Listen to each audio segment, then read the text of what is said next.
Welcome back to this channel. This is Akimbola Ezekiel speaking. In today's video, I'm going to be walking you through or discussing a topic concerning minimum share capital. Now, don't stop the video. Now, listen, what we're going to be talking about, the concept we're going to be talking about right now in this video is very different from other concepts I've talked about in the past. We're going to be discussing what are the advantages of having a higher minimum share capital or a lower minimum share capital. What is the advantages of a company that is 100 million minimum share capital and the one that is just 1 million naira share capital? Does it make any difference having a lower minimum share capital? Does it give any advantage over the other? So we'll be discussing that in this video. And if it does give any advantage, what are the specific advantages and what is the preferred minimum share capital you should be considering for your business? So the first thing I'll be talking about concerning this minimum share capital is that the first thing is that the first advantage is that it allows your business to be credible in the sight of investors. So if, for instance, as a business owner, I have a company that is just 10 million naira share capital, it allows people to see my company as a credible business because it doesn't I'm not playing with business, or I'm not trying to go out to defraud people. If I have a company that is 10 million naira minimum share capital, right? I'm not going out there to defraud people if my company is 100 million minimum share capital. Not that there are no companies that do that, but I'm just trying to tell you that it just helps to give more credibility to what you're doing as a business owner. Another thing it does is that it increases access to the kind of contracts you can get. For instance, let's give an instance. There are some business or contracts that a business name registration cannot get you. Do you understand? There are sometimes you go and submit a quotation and you present your business certificate and you're not able to get the job or the contract. That's one. So apart from that, there's some kind of certification they will even ask you to come with. So they might say, come with PENCOM, come with ITF. If you are not a company registration business incorporated as a company, you will not be able to get those kind of jobs, right? So, and now if we leave that, we now go to higher. There are some specific minimum share requirement for some contracts that you want to get. So if you want to get a contract that is worth a billionaire, and you are coming with a company that is just 1 million minimum share capital, and you have another company, bigger company, presenting itself as a bigger company, worth over 50 million, 100 million, 200 million, which company do you think will get that job?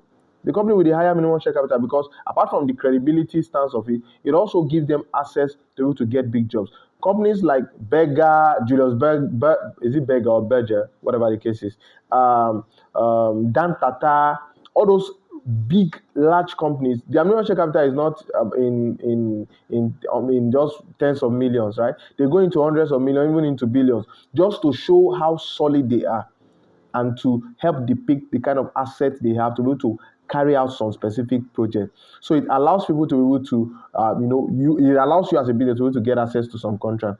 Another thing is also gives investors confidence in you that you have their assets covered, right? So a higher minimum share capital allows investors to be able to have confidence in you that whatever you are doing it properly. The fourth advantage is that higher minimum share capital give you access to some kind of loan facilities. Banks tend to consider companies with higher minimum share capital. They consider them for some kind of loans, right? If you're a small company, you are not worth much. There are some kind of loans you cannot go to the bank to go and make demand for, because the minimum share capital shows them or tells them the worth of your company. And if at the end of the day you are not worth enough to be able to get that kind of loan, you will not be able to get access to those kind of loans because your minimum share capital is very low. The fifth point is this: a higher minimum share capital gives you a competitive advantage. So, for instance, you are in a very competitive environment like oil and gas, tech companies, and other kind of competitive companies, and you want to really present yourself as well to investors that you are a large company, or even though if it's a small company, but at least you have all the necessary facility to be able to issue some sort of shares to the possible investors. Your higher minimum share capital gives you a competitive advantage over other companies that are also applying to get access to the same thing, right? So that's just the fifth point. Now, the sixth point is that there are some companies that you cannot even get registered if your minimum share capital is not high. So let's look at the bank industry, for instance. The bank industry, for instance, the minimum share capital is 25 billion and is regulated by the CBN. If your minimum share capital is not 25 billion, you cannot register a bank.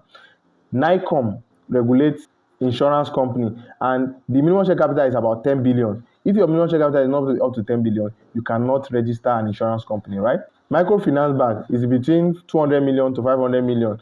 And if your minimum share capital is not between that range, depending on the category, either a state, one state, or multiple state, whatever the case is, you will not be able to get that company registered.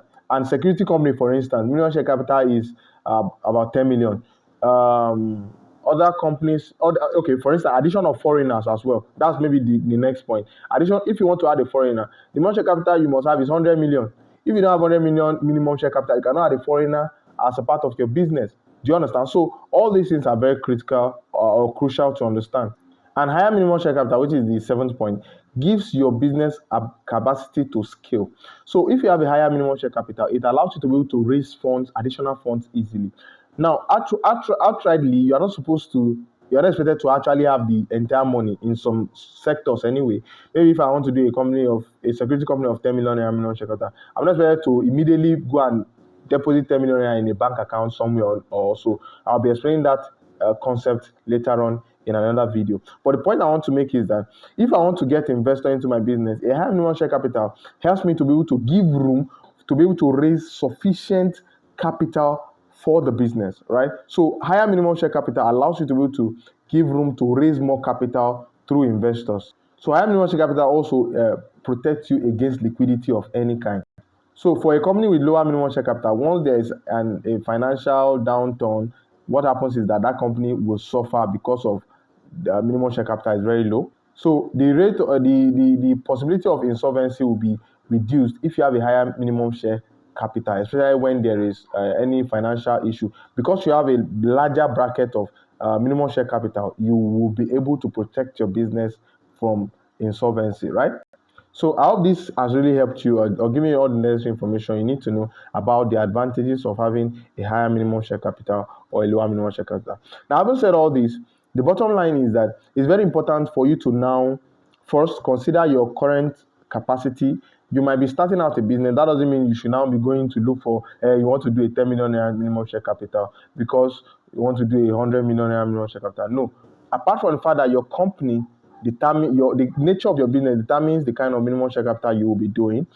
If your minimum share capital doesn't fall at a higher minimum share capital, you can just make sure it starts with whatever you have or you can afford at the starting. You can go ahead to increase the minimum share capital with time.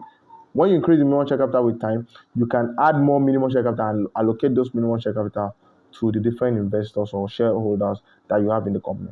How this video has helped you? If it has helped you, kindly give this video a thumbs up, subscribe to the channel. My name is Akinbola Ezekiel, and I'll see you in the next video. Peace out.